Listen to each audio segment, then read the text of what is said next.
आज मैं पढ़ाने वाला हूँ गोलमेज सम्मेलन। गोलमेज सम्मेलन साधारण बोलचाल में एक गोलमेज के चारों ओर बैठकर किसी भी समस्याओं को बातचीत द्वारा हल करना। गोलमेज सम्मेलन 3 बार हुए थे और भारतीय समस्याओं के समाधान के लिए ये गोलमेज सम्मेलन रखे गए थे। आइए तीनों गोलमेज सम्मेलन के मुख्य बिंदु के बारे में थोड़ा चर्चा कर लेते हैं।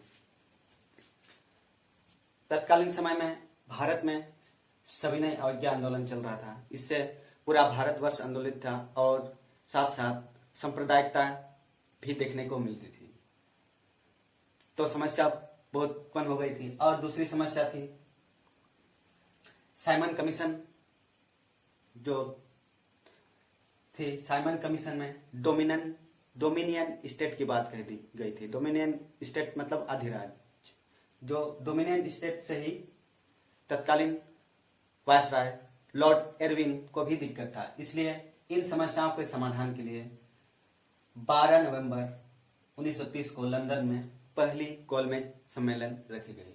इसकी अध्यक्षता मैकडोनल्ड ने की और इसमें 89 प्रतिनिधियों ने भाग लिया। 89 प्रतिनिधियों में 57 ब्रिटिश भारत के प्रतिनिधि थे, 16 भारतीय रियासतों के प्रतिनिधि थे और 16 इंग्लैंड की संसद के प्रतिनिधि थे। ये जो 57 प्रतिनिधि थे, इसमें हिंदू भी थे, मुस्लिम भी थे, सिख भी, हरिजन भी और पूंजीपति वर्ग भी। पूंजीपति वर्ग में उद्योगपति और जमींदार दोनों थे और साथ ही साथ मजदूर वर्ग भी थे। इसमें कांग्रेस ने भाग नहीं लिया। तो कांग्रेस तत्कालीन समय में भारत में पूरे भारतवर्ष का प्रतिनिधित्व करने वाली संस्था थी, लेकिन वही इस सम्मेलन में नहीं थे। तो तत्कालीन बुद्धिजीवियों ने और भारतीय ने इसका घोर प्रतिक्रिया व्यक्त की। डॉक्टर राजेंद्र प्रसाद ने कहा कि यह बिन दूल्हे का विवाह है। इस प्रकार की प्रतिक्रिया बहुत सारे बुद्धिजीवियों ने दी। प्रथम गोलमेज सम्मेलन में जो प्रस्ताव किए गए वो पूर्ण उत्तरदायी सरकार की स्थापना की गई। दूसरा, आंतरिक मामलों में प्रांतों को स्वतंत्रता दी गई। तीसरा, केंद्र में संघ की स्थापना की गई। इसमें भी तत्कालीन बुद्धिजीवी ने अपना अपना प्रतिक्रिया दी है। सुभाष चंद्र बोस का कहना है कि संघ रूपी कवच में उत्तरदायी रूपी चीनी लपेटकर दे दी गई है। इस तरह का प्रतिक्रिया तत्कालीन बुद्धिजीवी ने दी है। लेकिन जो समस्या का समाधान नहीं हो पाया वो था सांप्रदायिक समस्या का समाधान, जो नहीं सुलझ सका। जैसे का था वैसे ही रहा। जिन्ना की 14 सूत्री मांगे थी, वो भी अपने मांगों पे कटिबद्ध रहे, ये भी वैसे के वैसे रहे। इसके बाद अंबेडकर जो अपने पृथक प्रतिनिधित्व चाह रहे थे, वो भी अपने मांग पे अड़े रहे। इधर हिंदू संयुक्त चुनाव पद्धति का मांग कर रहे थे, वो भी अपने मांगों में अड़े रहे। तत्कालीन समय में राष्ट्रीयता की समस्या के स्थान पर केवल और केवल अपने हित के बारे में ही सोचा जा रहा था। तो कांग्रेस इस सम्मेलन में सम्मिलित नहीं था, तो ब्रिटिश सरकार को भी यह लगने लगा कि कांग्रेस को बिना शामिल किए हुए भारतीय समस्याओं का समाधान नहीं किया जा सकता है। इसलिए कांग्रेस को भी शामिल करना बहुत जरूरी है। इसके बाद तत्कालीन वायसराय लॉर्ड एरविन ने गांधी जी से बातचीत की और 17 फरवरी से 4 मार्च के बीच दोनों के बीच बातचीतों का सिलसिला जारी रहा और 5 मार्च को एक समझौता हुआ जिसे गांधी एरविन समझौता कहा जाता है। इसमें 5 मार्च को दोनों ने हस्ताक्षर किए। गांधी एरविन समझौता का एक अलग से मैं वीडियो बना दूंगा।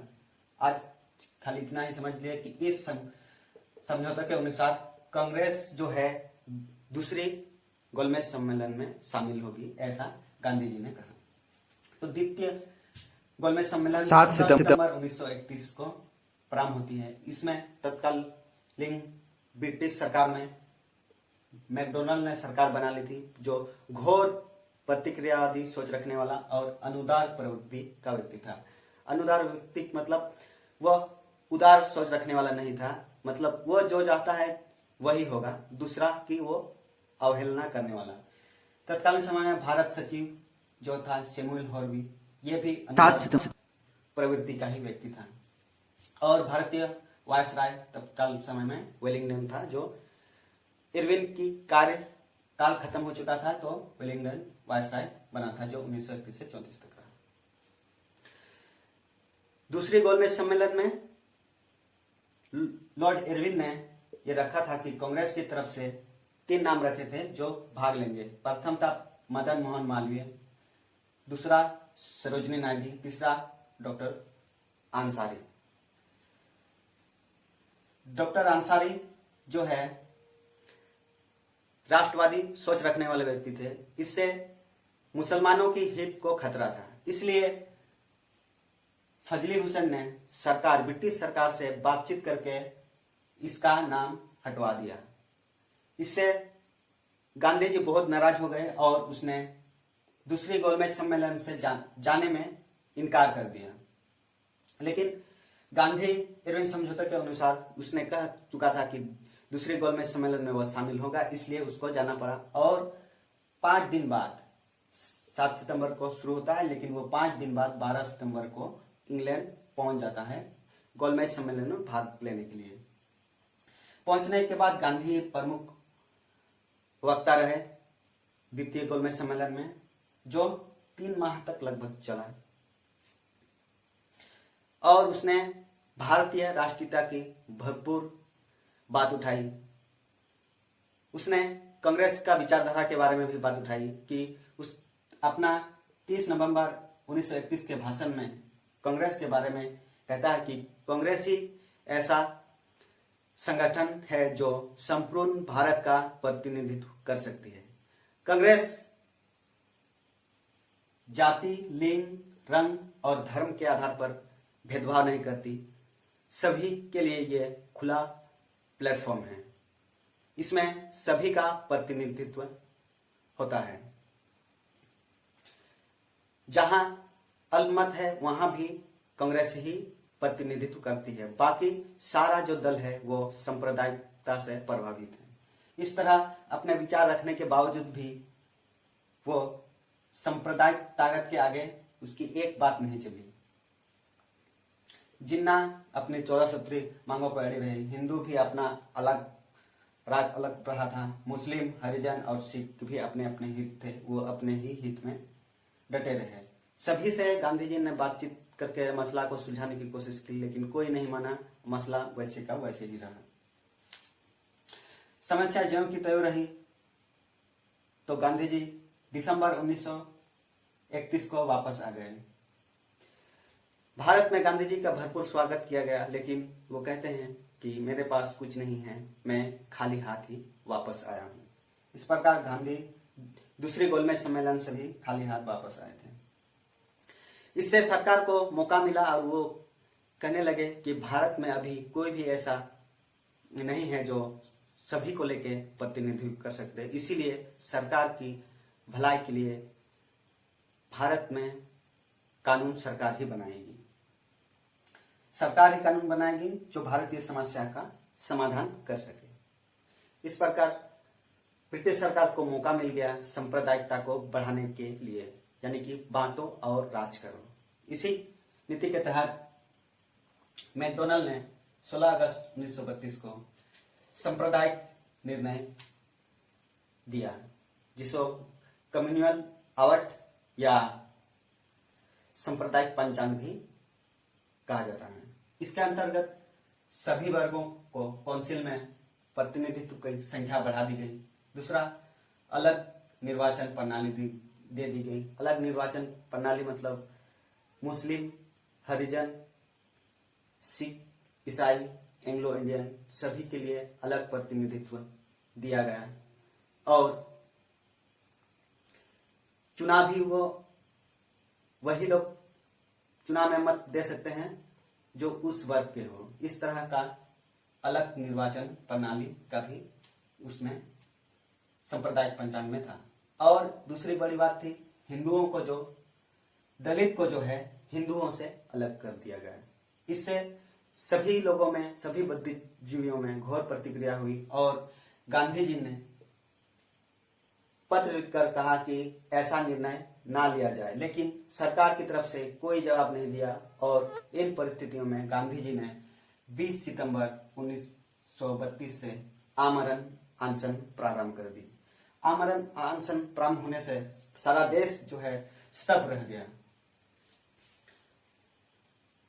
तत्कालीन कांग्रेस के बड़े बड़े नेता लोगों ने बातचीत करके बीच का रास्ता निकालने के लिए बातचीत शुरू की और इसके बाद एक समझौता हुआ जिसे पूना समझौता या पूना पैक्ट कहा जाता है। इस पर 26 सितंबर 1932 को अंबेडकर और गांधी जी ने स्वीकार कर लिया या हस्ताक्षर कर लिया। इसके अनुसार ये जो है सभी वर्गों का काउंसिल में संख्या बढ़ाना ये वैसे ही रहा, लेकिन ये जो अलग निर्वाचन प्रणाली थी इसको हटा दिया गया और दूसरी जो दलित है जिसको हिंदुओं से अलग किया गया था उसको भी हटा दिया गया। इसके अनुसार जो दलित का प्रतिनिधित्व था 71 से 148 हो गया, ये प्रांतों में थी और केंद्र में जो थी 18% सब बढ़ा दी गई। इस प्रकार इस पूना पैक्ट के द्वारा दलितों की प्रतिनिधित्व को बढ़ा दिया गया। इस प्रकार फिर तृतीय गोलमेज सम्मेलन होता है। इसमें भारत सचिव समील होर ने इसका आयोजन किया और 17 नवंबर से 24 दिसंबर 1932 तक चला। इसमें कांग्रेस ने भाग नहीं लिया और ना ही जिन्ना ने भाग लिया। इसमें 46 प्रतिनिधि ने भाग लिया जो सरकार या ब्रिटिश सरकार के समर्थक थे या जिनकी विचारधारा उदारवादी थे। इसमें तृतीय गोलमेज सम्मेलन में प्रथम और द्वितीय जो थी उन बातों को सम्मिलित किया गया और नया प्रारूप बनाया गया। इसके द्वारा 1933 सरकार द्वारा एक श्वेत पत्र जारी किया गया। श्वेत पत्र में यह कहा गया कि पहले के जो समस्या है उसका समाधान किया जाएगा और भविष्य में जो अधिनियम बनेंगे उसकी रूपरेखा प्रस्तुत की गई। इसी के आधार पर लिंडगो ने संसदीय समिति का गठन किया और 1935 का एक्ट बनाया गया।